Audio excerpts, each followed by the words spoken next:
तर भाजपला आणि शिंदेच्या शिवसेनेला फटका बसला असं तुमचं वाटतं? नागपूरच्या माजी महापौर अर्चना डेहनकरांचे पती बंडखोरीच्या भूमिकेवर ठाम आहेत. डेहनकरांच्या बंडखोरीला वैतागून अर्चना डेहनकर या माहेरी निघून गेल्यात. बंडखोरी मागे घेण्याची अर्चना डेहनकर यांनी आवाहन केलेलं होतं, पण ते आवाहन अर्चना डेहनकर यांच्या पतीनं धुडकावलेलं आहे. कोणत्याही परिस्थितीत बंडखोरी मागे घेणार नाही असा निर्वाळीचा इशारा विनायक डेहनकर यांनी दिलेला आहे.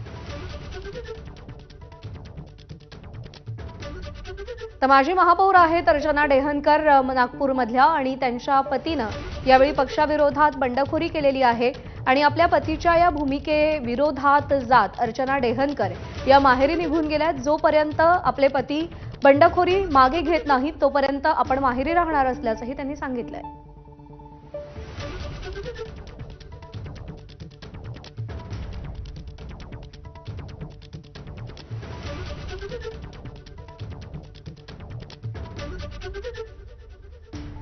अर्चना डेहनकर यांनी नेमकी काय प्रतिक्रिया दिली आपण पाहूया.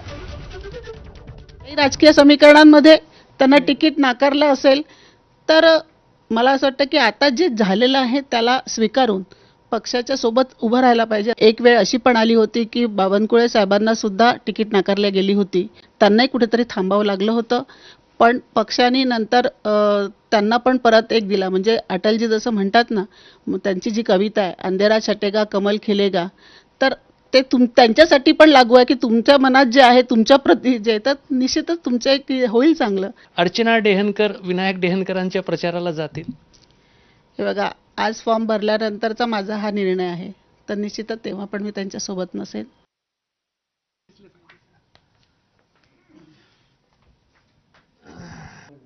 आपण पाहूया.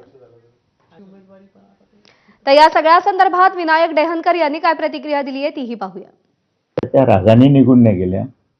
मी घरी यायचो तर त्यांचा एकच प्रश्न असायचा की तुम्ही उमेदवारी अर्ज मागे घ्या. हे वारंवार त्यांचा एकच शब्द असायचा की माझ्या पुढे म्हणजे प्रश्न आहे, मी पक्षाचं काम करणार आणि तुम्ही उमेदवारी म्हणजे अपक्षाचा इथे झेंडा लावाल तुम्ही, तर माझी अडचण होईल. मी त्यांना एक सल्ला दिला की ठीक आहे, निवडणुकीपर्यंत तुम्ही आपल्या भावाकडे राहा, त्यानंतर या तिकडे जाऊन कुठेही प्रचार करा, पक्षाचा प्रचार करा. पक्षाने दिली असं तुम्हाला जबाबदारी, तर तुम्ही ती जबाबदारी पार पाडा. मी पक्षाच्या विरोधात तिथे निवडणूक लढवणार, ही माझी ठाम भूमिका आहे आणि मी मागे हटणार नाही. काही झालं तर तुम्ही बंडखोरी वापस घेणार नाही? अजिबात नाही.